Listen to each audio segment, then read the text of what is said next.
tapat, matatag at maaasahan balitang tama at totoo lamang dito sa Pilipinas Network. Magandang araw sa ating mga kababayan sa Pilipinas at sa buong mundo. Huwag kalimutang pusuan ang video, sumubaybay at pindutin ang batingaw upang lagi kayong updated sa balita. Simulan na natin. Isang matinding banta ng pagsalakay ang ipinarating ngayon ng grupong Houthi sa Yemen laban sa Saudi Arabia kasunod ng umano'y pagpasok ng mga eroplanong pandigma nito sa kanilang himpapawid. Nangako ang militanteng grupo na pupunyahin ang mga paliparan at iba pang mahahalagang pasilidad ng Saudi Arabia kung muling mauulit ang insidente na nagdudulot ngayon ng matinding pangamba sa buong rehiyon. Sa isang opisyal na video statement na ipinalabas, tahasang binalaan ng tagapagsalita ng Houthi na si Yahya Saree ang pamahalaang Saudi laban sa anumang agresyon. Ayon sa kanya, ang anumang tangka na labagin ng airspace o magsagawa ng pag-atake sa Yemen ay haharapin ng isang malawakan at komprehensibong tugon. Kabilang sa mga target ay ang mga paliparan at estratehikong infrastruktura sa lupa, dagat at iba pang ari-arian.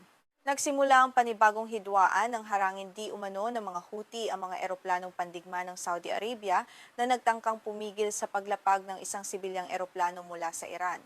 Ang insidente ay naganap malapit sa Sana International Airport, ang pangunahing paliparan sa kabisera ng Yemen na nasa ilalim ng kontrol ng mga Houthi na nagbunsod ng mabilis na mobilisasyon ng kanilang depensa na mabilis na lumalala. Ayon sa ulat ng militar ng Houthi, naganap ang tangkang pagpasok ng mga eroplanong Saudi bandang alas 5 ng umaga sa lokal na oras. Ang hinaharang na eroplano ng Iran ay isang sibilyang flight na nagdadala ng mahigit 200 mamamayan ng Yemen. Kabilang sa mga pasahero ang mga sugatan, may sakit at mga residenteng na stranded sa labas na naghahangad lamang makauwi ng ligtas sa kanilang sariling pamilya. Sa kabila ng banta at posibleng kahinatnan ng insidenteng ito, nanindigan si Yahya Saree na hindi sila rurundag sa pressure ng Saudi Arabia. Idineklara niya na magpapatuloy ang mga flight sa pagitan ng Tehran at Sana kahit ano pa ang mangyari.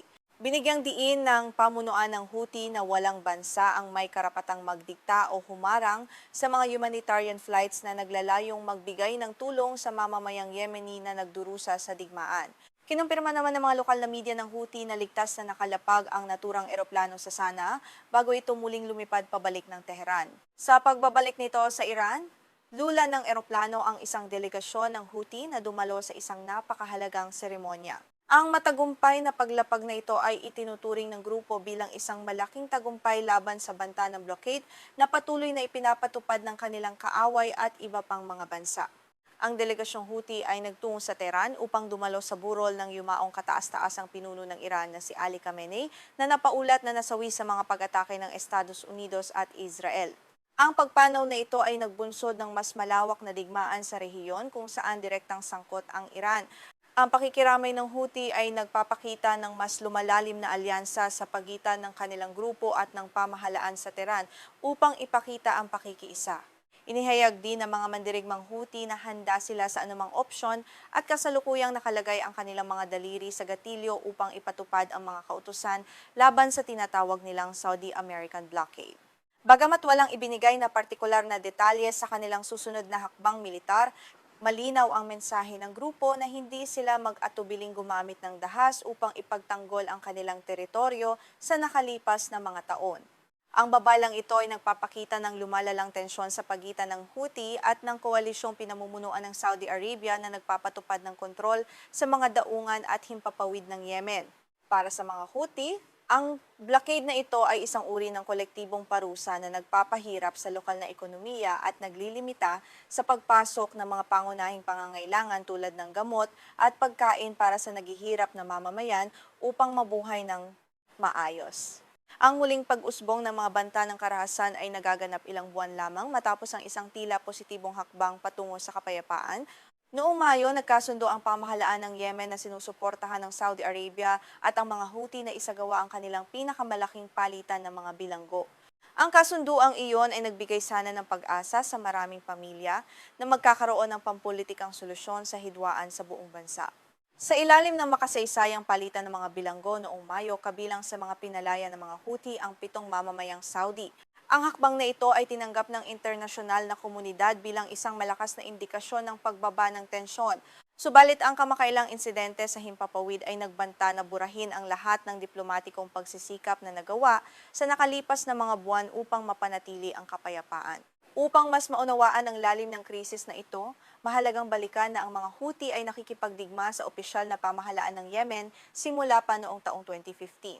Ang digmaang ito ay nagsimula ng patalsikin ng mga Houthi ang pamahalaan mula sa kabisera na nagbunsod naman sa panghihimasok ng koalisyong pinamumunuan ng Saudi Arabia upang ibalik sa kapangyarihan ang kinikilalang gobyerno ng bansa na sinusuportahan ng kanluran.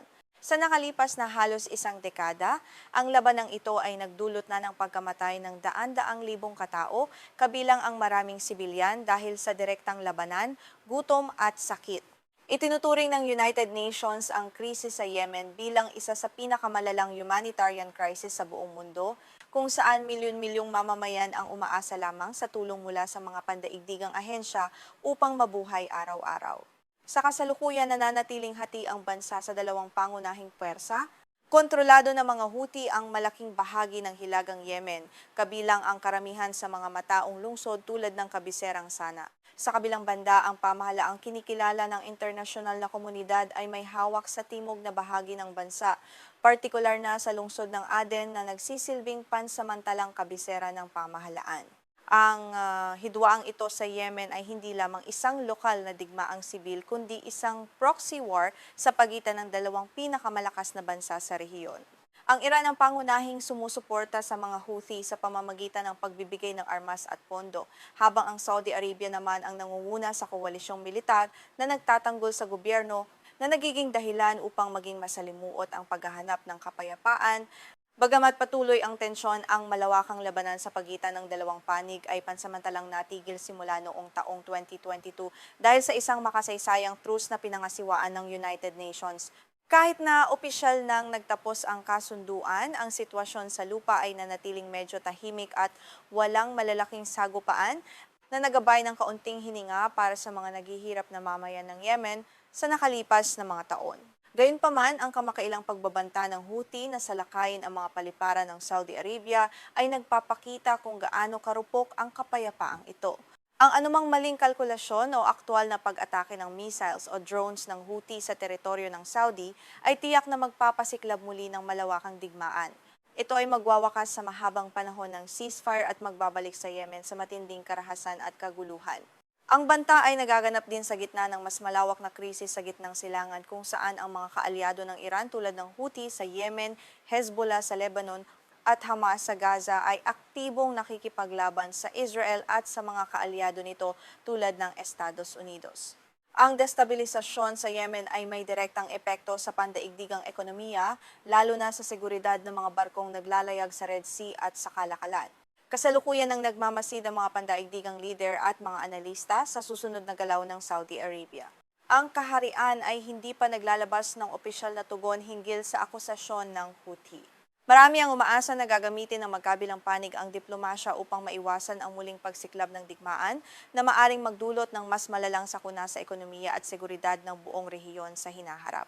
Sa pagtatapos, nananatiling nakatutok ang buong mundo sa mabilis na nagbabagong sitwasyon sa Yemen.